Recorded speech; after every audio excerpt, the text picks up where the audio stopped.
My greetings kada kayo kakapsat. Iti apo, yamyamanan iti dating nga gundaway. Uray iti dating nga tsimpo, dagiti kakapsat nga kanayot nga agdungdungag kan dagiti ada dagiti greetings da. Kaya dagiti kablaw da kat kung yamanan kan kat kung kablawan da kayo. Dagiti napalapalawas nga record kat ada dagiti agdungdungag nga kit-kitakat ni ada tuloy-tuloy na matiman.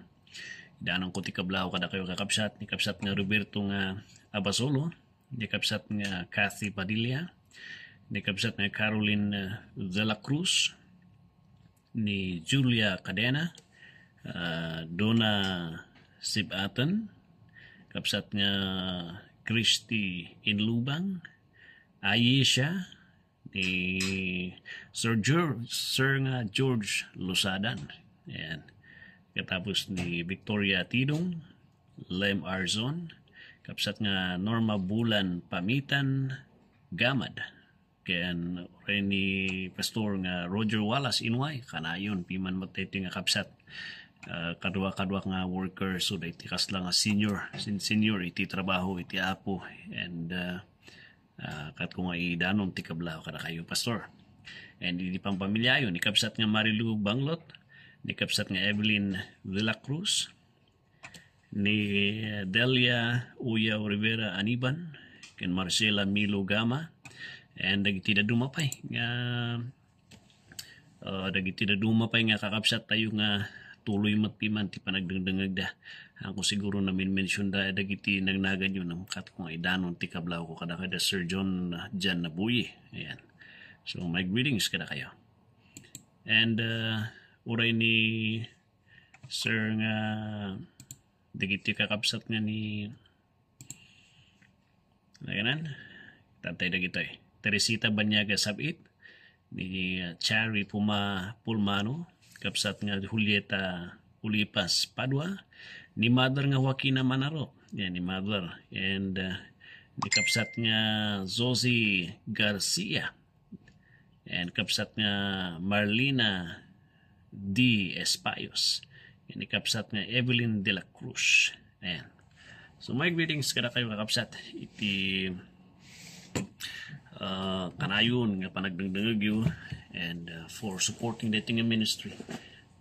It's been kat kung ibaga everyday dating recording tayo, and striving makatulong na ito iti pamati karag iti panagdakal tayo iti pamati kanag iti pamilya tayo nga mamamon dapay kuman ni Apo Isus nga manubot kan mangisalakan da.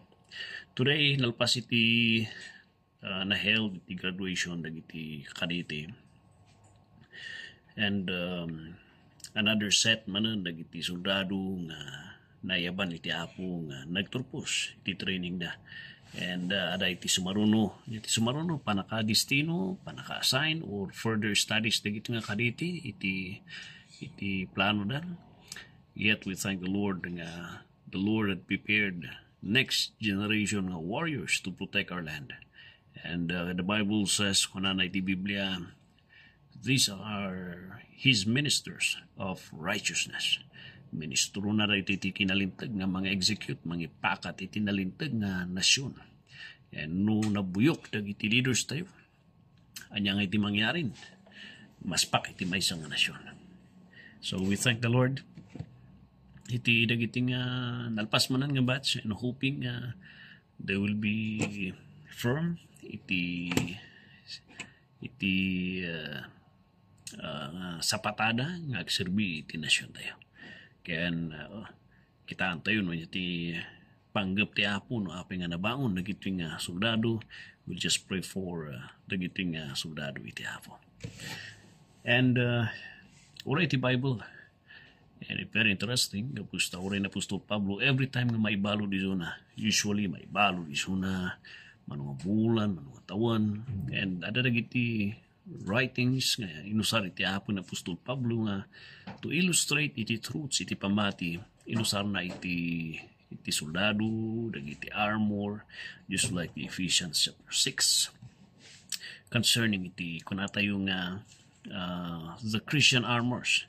So since the titikanay na nga makit kita, and the Lord used na Apostol Pablo to bring iparwarna iti kinagpaiso by using analogy, illustrations, tapos nalaklakadag iti writers nga maawatan da. And may isang portion iti Bible where iso itikat ko nga adalan tayo tatang rabi is iti 2 Timothy chapter 2 verse 3. And sarsaritaan na dagiti soldado nga in-relate na iti Christian life, iti kinakristyano katkas lang biyag ti may isang soldado. Kuna na rito thou therefore endure hardness as a good soldier of Jesus Christ. Though dating verse kat ada di konteksto iti leadership, pastoral leadership, han nga na ada yung ure kada tayo ng Kristyano kat mabalin nga kaarit mo't lang kada tayo since we are God's soldiers iti dating panawon na iti anak na fighting against iti trabaho iti diablo against iti wickedness iti palso nga susuro iti diablo.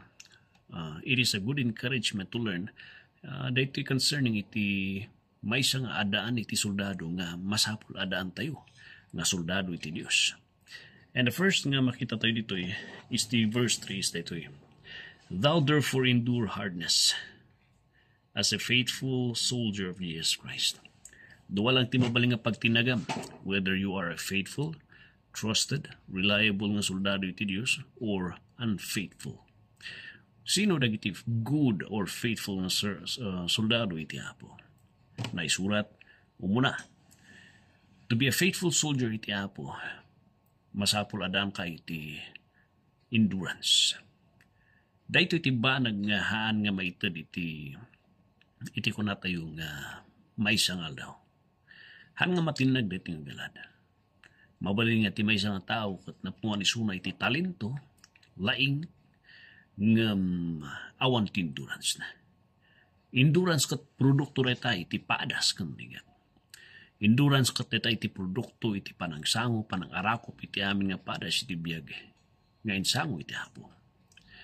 Apay pagapuan na iti endurance, it comes from trials iti life. Iti may isang tao nga dinmalan iti padas, makita ang endurance kanya na. Endurance iti bagi, iti panunot, iti rikna, kan iti muscles, kan iti tulang na. Hangan ay dumduma dita iti sangungan iti Diyos. Iti soldado nga dinmalan iti palalo nga training. Ada iti andur nga ada kanya na. Bunga dita iti physical training. Bunga dita iti emotional training. Bunga dita iti mental training. Nga haan nga matinag iti may sangal daw. Kunada mabaling nga may anak iti may nga talented kan skillful nga tao. Ngam dito'y endurance. Manmano iti damadaan iti kastoy. Dagiti adaan ti kastoy na kat dagiti awan ti panunot ng bukabularyo da nga agquit. Dagiti na tao nga adaan iti endurance na kat adati panunot na nga palaban, fighter da. And this produce iti endurance. Iti panangsango ti amin nga sango iti diablo. Remember this. Iti panagbiag ti Kristyano kata nga basta-basta. Iti kalaban ti kot diablo. Mentally, wisdom, physical, strategy-wise, power, no panakabalin nga mismo. Ada ka diti kastatay nga mga abak ti diablo. Awan. Iso nga ko na iti so ti Apo. Hangasin sila niti kalaban tayo. What we need is endurance. That's the reason no apeng ada iti trials iti life. The purpose iti trials iti life is to prepare you from greater trials, greater pains nga sumarsaruno tapno di muscles, di muscle endurance tayo kat di muscle endurance iti faith, di muscle endurance iti hope, di muscle endurance iti kunatay nga namnama ken talgud ken rita nga agtuloy nga ikathaan nga matukol han nga betak kapsat kunay ti salti Apo dayti ti rason no apay. No wonder already James chapter 1 kat ti may nga bunga ti trials kat it produces patience, endurance later on. Kat na ito iti may nga pukaw ti kalatero nga tao. Nalakang agsanod iti anak ti Apo. Iti may nga soldado han nga mabalin na iti nga banag kanya na. Mabaling ay train dagiti instructors iti soldado. Iti adong skill kan laing kan theory kanya da. Namno awan iti endurance kanya da. Handa nga bumayag iti gubatan. Han nga mabalin nga mga bakta iti gubatan kan panagsango iti kalaban kan iti panang dati kinaaman ng alilaw dagiti kalaban da. Masapul nga dumalan da iti pelang training iti PMA kan dagiti daduma nga pagtrainingan dagiti soldado kan populista yun. Masapul na di ko nata yun na forge da na di ko natin nga napanday kat na napatangkon di landok na forge nga itinakam kan panunod na. We need enduring Christians. Iti chimputi panawan tayo. Han nga naukos nga Kristiyano. Sumarono. We need, kunadi verse 4, no man that warreth entangled himself with the affairs of this life. Awan iti mabaling nga makigubat. Nga kadwa na mo't dagiti rebuilde. Iti maysa nga nasyon nga pagsaserbihan na. Iti sapata iti dagiti kaditi kat agbalinda nga napudno iti sapatada iti nasyon kan gobyerno kan dagiti tao nga aywanada. Han nga mabaliin nga ada ti double nga loyalty da nga kakampida iti gobyerno kan kakampida met lang dagiti kalaban iti gobyerno. Han nga mabalin de makasuan na ijay. Ada ti kaso nga mabaling nga isango da kanya da no agsuserbida iti kalaban. The same thing ti sanguanan iti Dios. Nga mabaling nga ti anak ti Diyos kat kunata yung di kunata yung ada ti loyalty na iti Diyos kan napudnumot lang dagiti kalaban iti Diyos iti basol iti diablo han nga mabaling di ay mabaling ti mabalbalin kunan niya pagpili kayo ti pagserbi han nga mabaling nga duwa ti master yo no kayo baling nga faithful good nga soldado iti Apo. The encouragement was given. There should be genuine loyalty, sincerity. Dahil iti may siya nga moto iti pime ada ti loyalty da. Han nga mabaling iti traidor. Awan iti vokabularyo iti may siya nga soldado nga. Hanga mawalbaling kumakat. Awan ti vokabularyo da nga traidor o disloyal. Na mabalbalin kumakat. They are to be loyal nga soldado iti Diyos. Nga napudnudak ini Apo Isus. Nga handa nga traidor iti biling ti Diyos. Nga tibiyag dakat handa nga rebuild iti sanganan iti Diyos. And that is the point iti minsay ni Apostol Pablo. Indeed, ti panagbiag iti Kristiyano katanga sinsinan.